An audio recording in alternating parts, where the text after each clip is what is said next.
La colonisation est-elle un crime? On est français, on a une histoire, comment? Non, voilà, très bien. Oh l'ordure. Même Emmanuel Macron a qualifié la colonisation comme crime contre l'humanité, donc comment en 2025 on peut laisser quelqu'un dire ça sur un plateau? Je vous spoil, la colonisation fait bien partie des crimes de guerre, il y a juste à lire l'article 461-26 du code pénal. Dans l'extrait, on parle majoritairement de la colonisation française, mais c'est pareil pour tous les pays.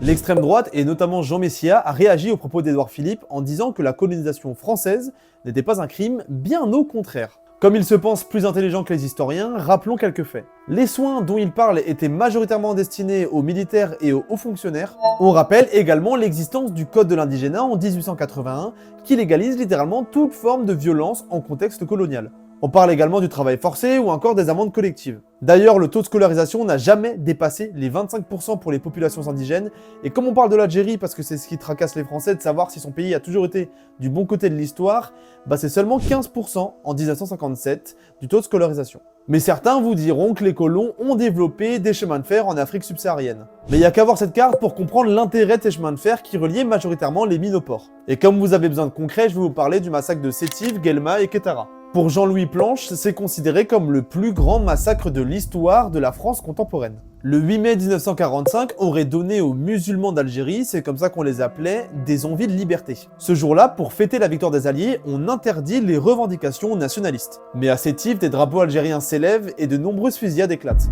L'événement se produit dans plusieurs villes, et ce, sur plusieurs semaines. Villages bombardés, milices de colons qui rasent les campagnes, des corps entassés et jetés par-dessus des ponts.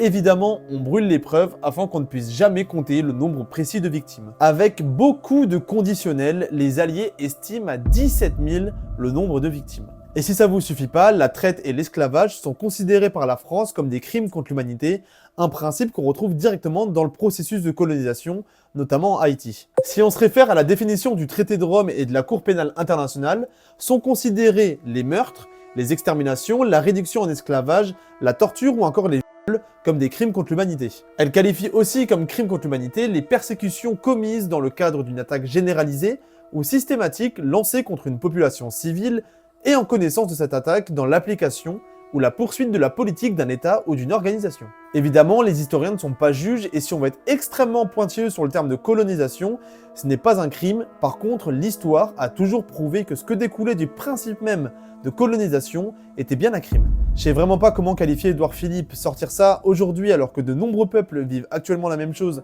comme les Kanaks ou encore les Palestiniens, franchement c'est une honte. Édouard Philippe crache sur les tombes de millions de personnes qui ont été torturées, déshumanisées et tuées. Il suffit juste d'être humain pour reconnaître que la colonisation est un crime. Et minimiser la colonisation s'inscrit dans un discours raciste et de domination. Et j'aimerais finir par ce discours de Aimé Césaire en 1950, avec une phrase qui résume toute l'idiotie d'Édouard Philippe. Ce qu'il ne pardonne pas à Hitler, ce n'est pas le crime en soi, le crime contre l'homme, ce n'est pas l'humiliation de l'homme en soi, c'est le crime contre l'homme blanc.